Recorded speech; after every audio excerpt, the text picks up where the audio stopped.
حضرت عمر کے دور میں ایک جادوگر تھا جو یہ دعویٰ کرتا تھا کہ مجھے غیب کا علم ہے۔ حضرت عمر نے اسے اپنے پاس بلایا۔ آپ نے اپنا ہاتھ پیچھے کیا اور کہا، بیٹا میرے ہاتھ میں کیا ہے؟ جادوگر نے کہا، کنکریاں۔ آپ نے اپنا ہاتھ کھولا تو سچ میں کنکریاں تھیں۔ یہ دیکھ کر لوگ حیران ہوئے تو اچانک آپ نے بسم اللہ الرحمن الرحیم۔ حضرت عمر رضی اللہ تعالیٰ عنہ اور ایک جادوگر کا واقعہ۔ اسلام قبول کرنے سے کئی سال پہلے حضرت عمر بن خطاب رضی اللہ تعالیٰ عنہ ایک دفعہ تجارتی قافلے کے ساتھ مال لے کر مکہ سے شام گئے۔ قافلے میں قریش کے کئی اور بڑے سردار بھی شامل تھے۔ یہ قافلہ شام کے سب سے بڑے شہر دمشق گیا اور وہاں اپنا مال بیچ کر واپس مکہ روانہ ہوا۔ تھوڑا سا فاصلہ طے کرنے پر حضرت عمر رضی اللہ تعالیٰ عنہ کو یاد آیا کہ ان کی ایک رشتہ دار خاتون نے انہیں کچھ سونا دیا تھا کہ اسے بیچ کر اس کے لیے کچھ کپڑے وغیرہ لے آئے۔ انہوں نے اپنے قافلے کے ساتھیوں سے کہا، فلاں عورت کا کام کرنے واپس دمشق جا رہا ہوں، کوشش کروں گا کہ یہ کام کر کے جلدی واپس آ جاؤں۔ حضرت عمر دمشق واپس گئے تو بازار بند ہو چکے تھے۔ مجبوراً وہ ایک مسافر خانے میں ٹھہرے اور سو گئے۔ تھوڑی دیر کے بعد اللہ کا ایک بندہ مسافر خانے میں آیا۔ اس نے حضرت عمر کو جگایا اور اپنے ساتھ اپنے گھر لے آیا۔ یہ بات واضح نہیں تھی کہ وہ شخص حضرت عمر کو پہلے سے جانتا تھا یا ان کے والد خطاب سے ان کی واقفیت تھی۔ انہوں نے حضرت عمر کی بڑی خاطر مدارت کی۔ کھانا کھا کر تو وہ سو گئے اور ان کا میزبان رات بھر عبادت کرتا رہا۔ صبح کو حضرت عمر بیدار ہوئے تو ان کے میزبان نے کہا کہ ایک اکیلے بازار مت جانا، بازار میں لٹیرے اکثر مسافروں کو لوٹتے رہتے ہیں، میرے ساتھ چلنا۔ یہ کہہ کر وہ سو گیا۔ کیونکہ رات بھر جاگ رہا تھا، حضرت عمر نے اسے جگانا مناسب نہیں سمجھا اور اکیلے ہی بازار چلے گئے۔ ابھی بازار کھلا بھی نہیں تھا، وہ بازار کھلنے کا انتظار کرنے لگے۔ کچھ دیر کے بعد ایک عیسائی پادری اپنے نوکروں کے ساتھ آیا اور حضرت عمر کی طرف اشارہ کر کے اپنے نوکروں کو حکم دیا کہ اس شخص کو پکڑ لو، یہ گرجے کا کام بہت اچھی طرح سے کر لے گا۔ اس زمانے میں حضرت عمر بہت تندومند پہلوان تھے۔ پادری کے نوکروں نے ان کو پکڑ لیا اور ایک پرانے گرجے میں لے گئے۔ پادری نے اس کو ایک ہتھوڑا دیا، ان کو گرجے کی ایک دیوار توڑنے پر لگا دیا۔ ایسا معلوم ہوتا تھا کہ وہ اس جگہ پر ایک نیا گرجا بنوانا چاہتا تھا۔ حضرت عمر دن بھر کام کرتے رہے۔ کہیں شام کو جا کر چھٹی ملی، وہ تھکے ہارے واپس مسافر خانے میں آ کر بیٹھ گئے۔ پہلے ہی دن نیک آدمی پھر آیا اور اس نے پوچھا کہ آپ کدھر چلے گئے تھے؟ حضرت عمر نے اسے سارا قصہ بتایا دیا۔ وہ شخص آج بھی ان کو اپنے گھر لے گیا اور ان کی بڑی خاطر مدارت کی اور انہیں تاکید کی، کل بازار جاتے وقت مجھے ساتھ لے جانا۔ اس کے بعد وہ عبادت میں مشغول ہو گیا۔ حضرت عمر سو گئے۔ دوسرا دن حضرت عمر بیدار ہوئے تو اپنے نیک میزبان کو سوتے پایا۔ انہوں نے اب اس کی بار اس کو جگانا مناسب نہ سمجھا اور اکیلے ہی بازار چلے گئے۔ اتفاق سے پھر وہی پادری اپنے نوکروں کے ساتھ آیا اور حضرت عمر کو پکڑ کر ساتھ لے گیا۔ ان کو غصہ تو بہت آیا، لیکن کیا کرتے، غیر ملک میں وہ اکیلے تھے تو کوئی ہتھیار بھی پاس نہیں تھا۔ دوسری طرف پادری کے ساتھ 7-8 نوکر تھے اور سب ہتھیار بند تھے۔ پہلے دن کی طرح ہی حضرت عمر ہتھوڑے کے ساتھ گرجے کی دیوار توڑتے رہے۔ جب دھوپ تیز ہوئی تو پادری اور اس کے نوکر انہیں کام میں مشغول دیکھ کر چلے گئے۔ حضرت عمر دیوار کے سائے میں دم لینے کے لیے بیٹھ گئے۔ اتنے میں وہ پادری گھوڑے پر سوار چپکے سے آیا اور حضرت عمر کے سر پر ضرب لگائی اور کہا کہ ہم سب گھر گئے تو تو نے کام وہی چھوڑ دیا۔ اب حضرت عمر کو صبر کی تاب نہ رہی۔ انہوں نے ادھر ادھر نظر دوڑائی، ہر طرف سناٹا تھا۔ انہوں نے پادری کو گھوڑے سے کھینچ کر نیچے کر لیا اور اس کے سر پر ہتھوڑے مارنا شروع کر دیے۔ وہ بہت چیخا چلایا لیکن اس کی مدد کے لیے کوئی نہیں پہنچا۔ حضرت عمر نے ٹوٹی ہوئی دیوار کا ایک بھاری ٹکڑا اٹھا کر اس کے سر پر دے مارا اور وہ پہلے ہی زخمی تھا، اب اس نے دم دے دیا۔ اس کو مرتے دیکھ کر حضرت عمر تیزی سے بھاگ کھڑے ہوئے اور جس راستے سے دمشق آئے تھے وہ راستہ چھوڑ کر ایک دوسرے راستے پر چل پڑے۔ شہر سے کافی دور انہیں ایک کھچر پر سوار رومی ملا جو روم سے تعلق رکھتا تھا۔ وہ ان کے ساتھ چلنے لگا اور کچھ باتیں کرنے لگا، لیکن نہ حضرت عمر ان کی زبان سمجھتے تھے اور نہ ہی وہ ان کی زبان سمجھتا تھا۔ اس نے یکا یک اپنی تلوار پر ہاتھ ڈالا۔ حضرت عمر سمجھ گئے کہ وہ ان پر وار کرنا چاہتا ہے۔ انہوں نے فوراً ہی کھچر سے اسے کھینچ لیا اور اسی تلوار چھین کر ایک ہی وار میں اس کا کام تمام کر دیا۔ پھر آپ کھچر پر سوار ہو کر آگے چلے۔ اس کے بعد کیا ہوا، سارا حوال خود حضرت عمر نے اس طرح بیان کیا کہ اس جگہ سے روانہ ہو کر میں ایک گرجے میں پہنچا۔ یہاں عیسائیوں کی ایک بڑی جماعت رہتی تھی۔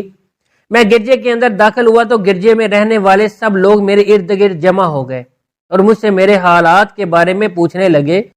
پھر وہ اپنے پادری کے پاس لے گئے اور پادری مجھے نہایت غور سے دیکھنے لگا اور اس کے بعد کہنے لگا، ایسا معلوم ہوتا ہے کہ تمہیں کسی چیز کا خوف ہے۔ میں نے کہا کہ تم نے کیسے اندازہ لگا لیا کہ مجھے کسی چیز کا خوف ہے؟ اس نے میرے سوال کو ٹال دیا اور کہا، آپ جب تک چاہیں یہاں ٹھہریں، آپ کو یہاں کسی قسم کا کوئی خطرہ نہیں، اب ہماری حفاظت میں ہے۔ پھر اس پادری نے مجھے اپنے گھر میں مہمان کی طرح رکھا اور میری نہایت ہی خاطر مدارت کی اور پوچھا کہ آپ کون ہیں؟ میں نے اسے بتایا کہ میں مکے کا رہنے والا ہوں اور قبیلہ قریش سے تعلق رکھتا ہوں۔ تجارتی قافلے کے ساتھ شام آیا تھا۔ تجارت کا مال بیچنے کے بعد ایک ضروری کام کے لیے مجھے اپنے قافلے سے جدا ہو کر واپس دمشق جانا پڑا۔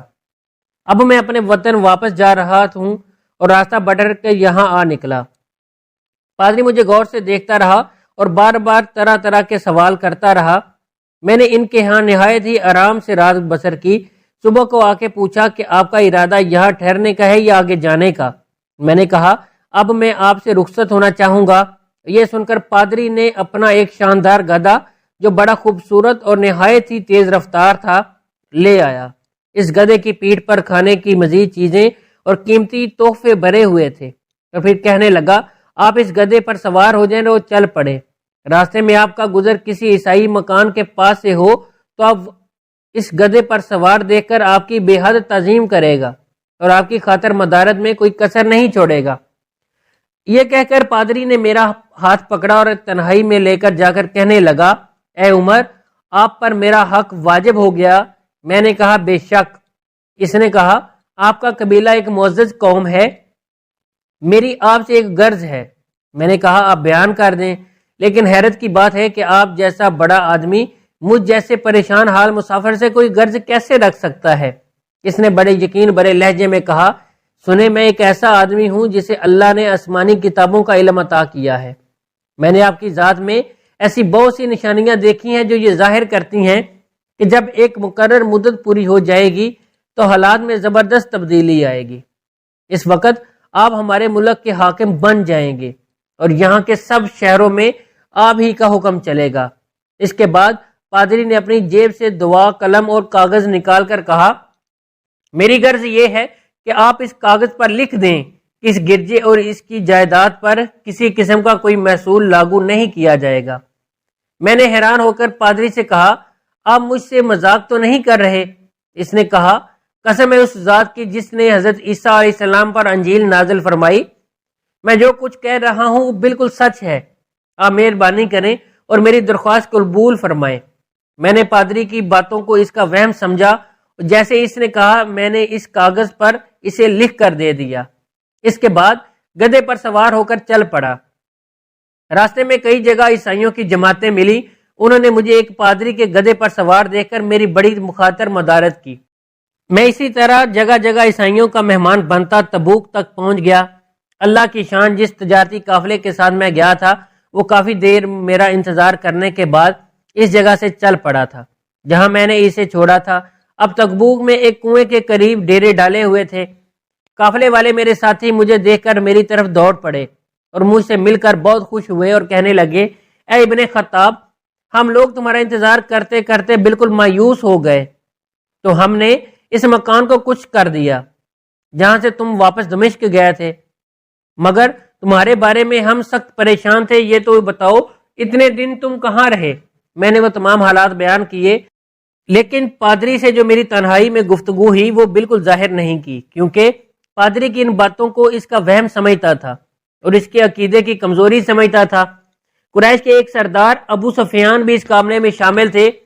انہوں نے مجھے اس شاندار گدھے پر سوار دیکھ کر کہا، ارے تم لوگ اس نوجوان کی خوش نصیبی تو دیکھو، اسے کسی ایسے میدان میں چھوڑ دیا جائے جہاں نہ پانی ہو نہ سبزہ، پھر بھی اسے رزق مل جائے۔ پادری نے رخصت کرتے وقت مجھ سے کہا تھا کہ جب میں اپنے ساتھیوں کے پاس پہنچ جاؤں اور گدھے کی ضرورت نہ رہے تو اس کی رسی کو مضبوطی سے باندھ کر گدھے کو اسی جگہ پر چھوڑ دینا، لہٰذا میں نے ایسا ہی کیا۔ یہ دیکھ کر ابو سفیان نے کہا، ارے یہ تم نے کیا کر دیا؟ گدھے کو ایسی جگہ پر چھوڑ دیا جہاں پر چور اور درندے اکثر گزرتے رہتے ہیں۔ میں نے کہا، اس کے مالک نے مجھے ایسا ہی کرنے کی ہدایت کی تھی، وہ اس کی عادتوں سے زیادہ واقف ہے۔ اب وہ جگہ گدے والا کنواں کے نام سے مشہور ہو گئی۔ وہاں سے روانہ ہو کر ہمارا قافلہ مکہ پہنچا۔ میری اور پادری کے درمیان جو گفتگو ہوئی تھی وہ مجھے بھلائی نہ بھولتی تھی۔ پہلے تو کئی دن میں نے اسے اپنے دل میں ہی رکھا، پھر مجھ سے ضبط نہ ہوا اور یہ راز میں نے اپنے رشتہ دار خاتون کے سامنے ظاہر کر دیا۔ جسے نے مجھے سونا دیا تھا وہ بڑی عقل مند خاتون تھی۔ اس نے مجھ سے کہا، اے ابن خطاب، میں تمہارے بچپن ہی سے تم میں اچھی نشانیاں دیکھ رہی ہوں۔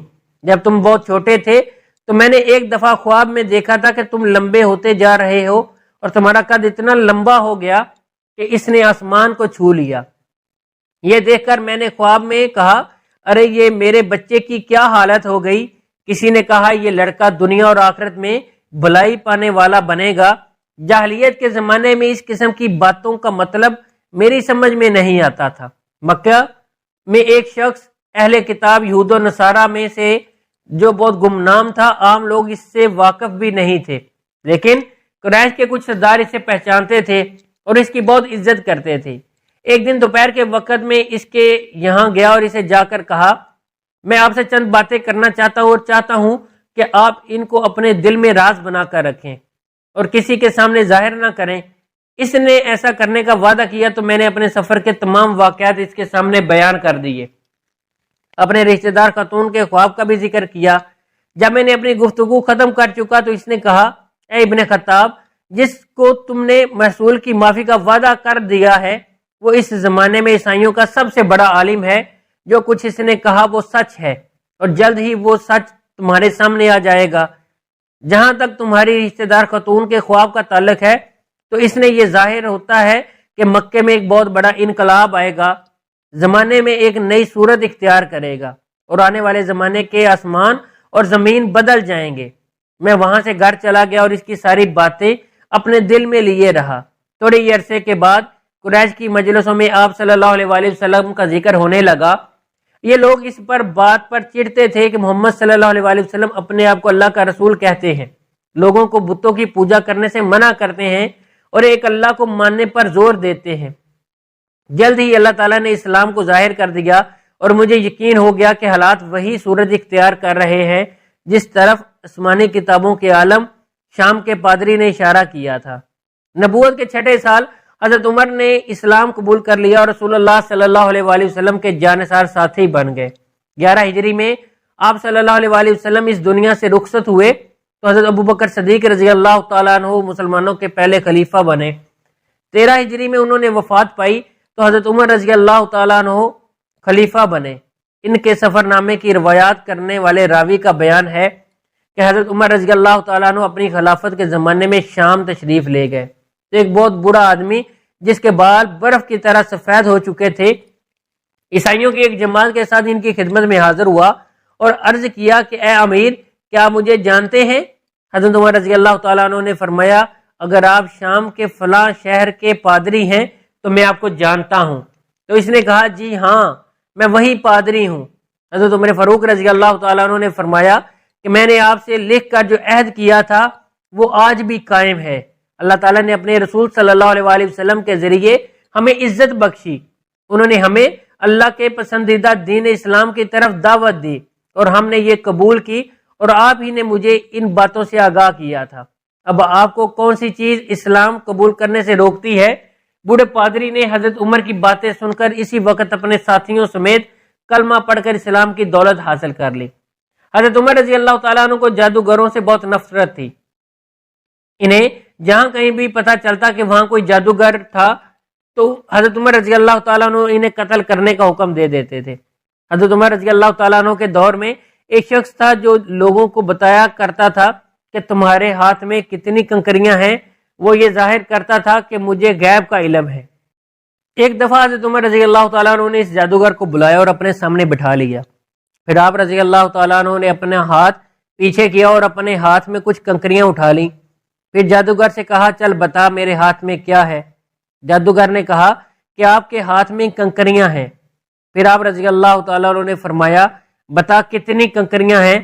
جادوگر نے کہا کہ 5 کنکریاں ہیں۔